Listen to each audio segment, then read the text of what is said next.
session intitulée Formation Java pour débutants. Donc ici nous allons apprendre à programmer. Donc on commence à 0 pour les débutants. Il y a autant de gens qui m'avaient suggéré qu'on commence notre formation pour les débutants. Donc on recommence vraiment à 0. Donc comme vous le voyez dans mon PC, je vais vraiment commencer à 0. Donc je suis ici au bureau pour vous dire que je ne peux pas directement lancer une interface qui va nous permettre de coder, mais du tout, je suis vraiment sur bureau. C'est pour vous dire qu'on va progresser pas à pas ensemble avec vous.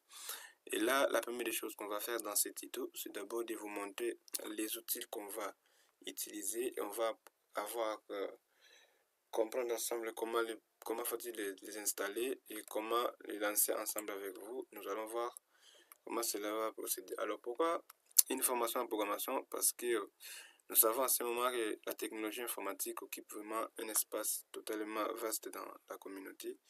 Et du coup, la programmation nous permet à résoudre, soit à automatiser des tâches qui se fait manuellement pour pouvoir les rendre automatiques, soit les tâches liées à la gestion et tout consort, ainsi de suite.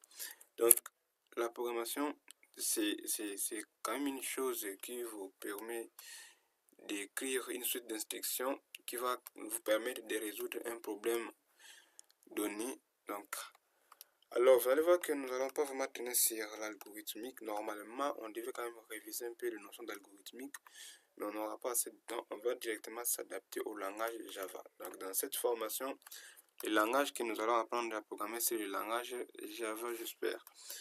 Et du coup, ce que je vais vous montrer, nous aurons des outils nécessaires à utiliser pour pouvoir écrire nos programmes en Java. D'abord, nous aurons l'outil qu'on appelle le JDK et l'autre outil qu'on appelle le NetBeans. Donc, si vous voyez ici, je mets des outils ici.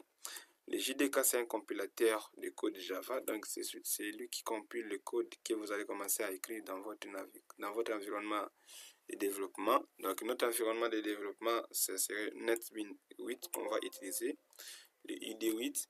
Et son compilateur, c'est JDK 8 aussi qu'on va utiliser. Donc, nécessairement, vous devez avoir ces deux logiciels pour pouvoir programmer ou sinon pour pouvoir écrire vos codes Java. Donc, nous allons voir ensemble alors comment faut-il installer nos deux outils ici. Donc, la première des choses, on va d'abord installer le JDK 8 parce que c'est le JDK qui va prendre en charge vos codes. Lorsque vous écrivez vos instructions, JDK va pas maintenant faire son travail d'interpréter ces instructions et de comprendre ce que vous avez écrit pour aboutir au résultat attendu. Donc pour installer le JDK, c'est très simple, c'est déjà un fichier installable directement. Il suffit seulement de le lancer et du coup vous allez patienter, vous allez voir comment faut-il l'installer. Mais du moins chez moi nous n'allons pas arriver jusqu'au bout parce que chez moi c'est déjà installé. Je ne peux pas encore le réinstaller, ça serait un peu compliqué.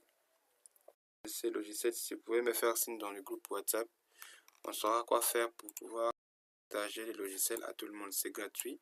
Sinon, je vais les poster sur ma boutique et vous allez pouvoir les télécharger gratuitement. Donc voilà, là c'est la préparation de notre installation. Notre installation se prépare. Nous allons pouvoir poursuivre notre installation de JDK. Parce que nous installons d'abord JDK 8 et c'est après qu'on va installer NetBeans. Donc, une fois que vous suivez les étapes d'installation, vous allez voir que l'installation va se poursuivre jusqu'à la fin. Et ça c'est bien. Si vous rencontrez des bugs, n'hésitez pas à me faire signe. On saura quoi faire pour réparer ce genre de bugs. Voilà, donc vous voyez la fenêtre d'installation de JDK. Une fois que vous êtes sur cette fenêtre, c'est très simple. Il faut seulement de cliquer sur Next pour poursuivre votre installation. Et si encore vous ne faites rien, vous cliquez sur Next. Et du coup, vous allez voir que l'installation de votre JDK va commencer. Donc voilà, mesdames et messieurs, une fois que maintenant l'installation de JDK a pris fin, vous pouvez maintenant installer votre NetBeans 8 sans problème. Donc une fois que le JDK est installé, on pourrait maintenant installer notre NetBeans 8 et là ça serait pas mal pour l'installation de notre NetBeans 8. Ça dure un peu mais il faut juste patienter.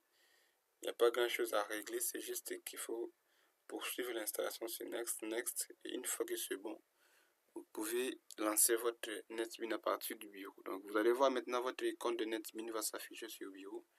et c'est à partir de là que vous pouvez les lancer.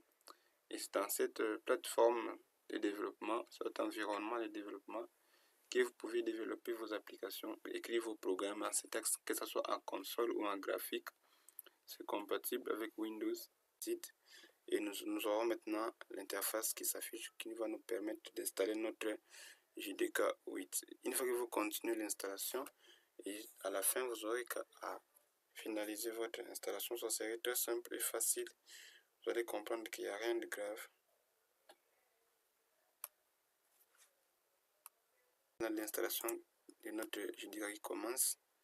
Et maintenant, moi, vous voyez ici, ça me dit que le NetBeans existe déjà. Donc, on ne peut pas forcer l'installation parce que mon NetBeans ici existe déjà. Donc, je ne peux pas forcer, sinon ça va faire un peu mal. Donc, je vais arrêter l'installation pour dire que mon JDK existe déjà. Sinon, mon NetBeans existe déjà. Alors, une fois que vous aurez fini à installer tout ça, le JDK ne se voit pas. C'est un programme qui s'exécute en arrière-plan de votre machine. Donc, ce que vous aurez sur le bureau, c'est seulement l'icône ici de NetBeans IDE 8. C'est notre environnement qui va nous permettre de développer nos programmes sur nos applications. Alors, ce que vous aurez à faire, c'est seulement de lancer directement les programmes. Une fois que vous avez les lancés, et du coup, vous allez directement tomber sur ce genre d'interface. Il va vous montrer que non, c'est ici que vous pouvez développer vos applications. Donc, une fois que vous avez lancé votre NetBeans, du coup, vous aurez ce genre d'interface. Voilà, donc vous aurez ce genre d'interface qui va vous permettre maintenant de lancer l'exécution de votre programme, sinon l'écriture de votre programme comme vous l'aurez souhaité. Sinon, là, c'était encore pour installer nos programmes qu'on va utiliser, mais on n'a pas encore commencé à coder. Donc, nous allons voir maintenant un peu d'introduction sur la programmation Java et nous aurons encore un peu de concepts à définir comme je vous l'avais promis. Donc, on se voit dans le prochain tuto. Prenez bien soin d'installation de vos programmes parce que si ça s'installe mal, vous aurez aussi du mal à l'utiliser. Si vous rencontrez des difficultés, n'hésitez pas à me contacter. Je serai à votre disposition pour vous répondre. Merci et à la prochaine.